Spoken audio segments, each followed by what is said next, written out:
Well, a good Sunday afternoon or evening.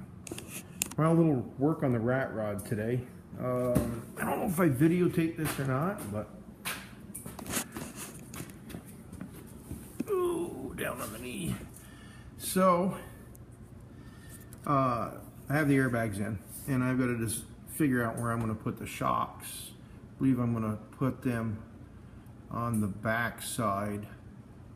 Build some brackets unless it interferes with turning the wheels, and then I will do them on the front, similar to what's on like the early 50s Ford trucks. That has a little bit of a tower. It would be up here and runs down through and hooks on the bottom of the A-frame. Oh, so valve covers are just sitting on there. If I'm going to use those or not. I had them here, I just stuck them on. Taking some parts off. Yeah. Had a timing chain, brand new one. Installed it. The intake is installed. This is a Pentronics flamethrower, and the coil, that's what I'm going to be using. This ready to run distributors. I use that in the 67 Ford Fairlane 502, almost identical one. I think it is the identical one actually. So just a couple wires hook up to the coil and power, the ignition and the coil. Yeah, so I've got a remote oil filter kit coming that will allow me to change the angle on this. I'm going to bring this out and I'm going to put the oil filter on the frame up here. I got a gauge kit to go in here. This will, the stock will leave, and I'll replace it with a mechanical gauge. Same thing up here for the temperature. I'm going to run an Edelbrock, I believe it is 14. It's a 1404 Edelbrock manual choke. 5 or 6, I can't remember which I ordered. I think I ordered 500 CFM for this. Gotta get down and take the steering column out of the 62 pickup, because that's what I'm going to use in here. And then I'm going to put my rack joint here. I'm going to take the slip collar off the Ford down back that this front came off, and then we'll put this here to give us a crush collar, or whatever they call that, so the steering wheel doesn't go through you. It gives you a couple inches of play before the steering wheel collapses into you. And then I'm going to have to put another plate here to stiffen it up, because we're going to put the brake booster there also. I'm just playing with the front of this. Oh, the airbags. These are just temporary, so I could air them up, make sure that there wasn't any problems. I'm going to run the air probably over there, back, across, where there's less going on, and probably hook it over here. I'll probably have the solenoid for the starter here also, so I'll probably have the air, and then drop it down, run it on the frame back to the tank, and connect it into the tank. So, not sure if I got room, but I'm probably going to have to put 2 tanks. I got some wheels. I kind of like the round. This is very similar to the wheels that were on this truck originally when my friend had it. Barry had, I believe they were Chrysler wheels that were on it. So it's just, I know these are pretty shiny.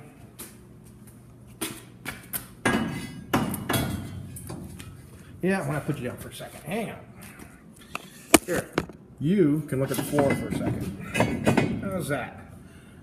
It's pretty good, a rusty look at the bottom. So that is similar, very similar to the wheel that was on this truck originally. They were Chrysler wheels. The holes were a little bit smaller, but not much. This is the best I could do to. I wanted to stay with that look because that's what he had. Of course, I have the same for the rear, and they are 7 inches wide, and I'm probably going to run 2 35, 75, 15s all the way around on it. and or see what I have for clearance. I may go a little bigger if I can go some clearance, wider actually. Probably not any taller because I'm trying to keep this as low as I can. So, and yeah, they are kind of shiny right now, but I'm going to see maybe down the road. I've got a fellow that does airbrushing. Maybe I get him to, make them look a little rougher. Or, because this truck's going to have shiny and it's going to have not shiny on it, and that's kind of the way it's got to be. When it was running originally, when I was 15, 16 years old, this truck had a 390 out of a Torino GT 68 Torino GT with a C6 automatic in it. I believe it was C6. So it had shiny valve covers, and it had nice wheels on it. So if I put the shiny valve covers and the nice wheels back on it, I'm not really straying from what it originally was. It did at one time have the garage name on the doors. Probably going to put those back on the doors. This truck has a lot of history around here. When I first brought it home, it still had the big wood oak front push bumper on it with rubber stoppers on it, and he used it as a push truck. Push trucks around into his business, which was a garage, and just what he had laying around. This is what he did with this truck. This truck came from a local Ford dealer with the piston hanging out of the side of it with a flathead V8, and he had an accident with his Torino. And so he put the motor transmission. I believe, I take that back. It was a 4-speed transmission that was in this originally. Would have been a 390 with a 4-speed. I am going to run the original rear end that he had in it. As much as I've changed the frame and done some things and dropped it down, and I am going to run just as much as the original equipment as I can. I decided that. So I am still looking for the front fenders for this. They have come up missing, so we have an idea maybe where they are, and we're gonna go look at them, see if they are the ones that were on this. So yeah, so a little bit of news on the rat rod. I got a fuel pump ordered.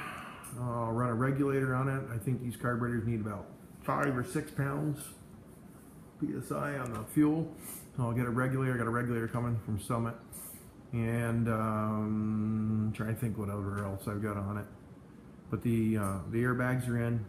I'm gonna put the steering. I am gonna put the serpentine belt back on the front of this motor.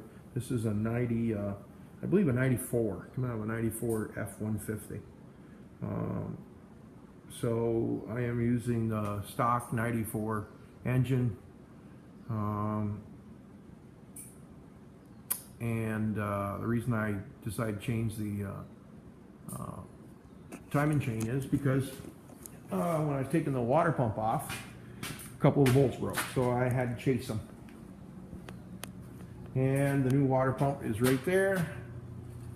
I didn't realize that. Well, I guess I did, but I forgot. So I stuck the water pump on, and I couldn't get 2 bolts to go in. So I got a little more cleanup to do around here, which you want to around the where the pegs are for the bottom of the case, the front timing chain case. I didn't have a timing chain gasket. I'd have this back together.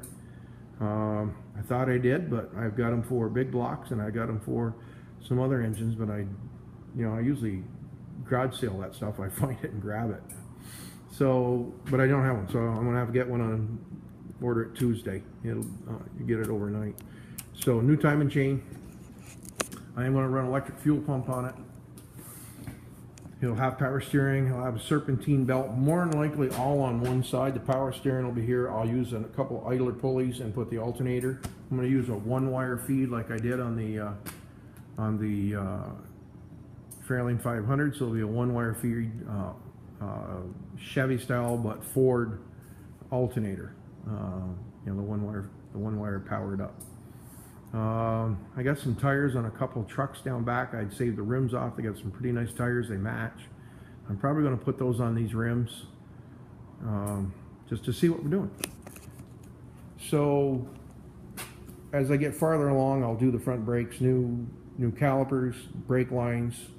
I'll have to build the lines. There's a lot to do left on this truck. I had grand visions of having this done, but between and having it done quickly. When I brought it in, when I stuck it out front and put all the parts back around it and looked at it for a couple of days, I figured, yeah, I can do this in about 5-6 months. Well, I just don't have the time. If I could come up and work on it every day, I could probably have this running and driving in a week. But the week's going to take another 8 or 10, maybe till next spring, depends what the workload is. Been very busy with work and the business, my own job, plus this business that is part-time, full-time now. The dump truck has been very busy. Goes in spurts in between the rain, and lawn care and all that good stuff. So yeah, a little update, actually a long-winded update.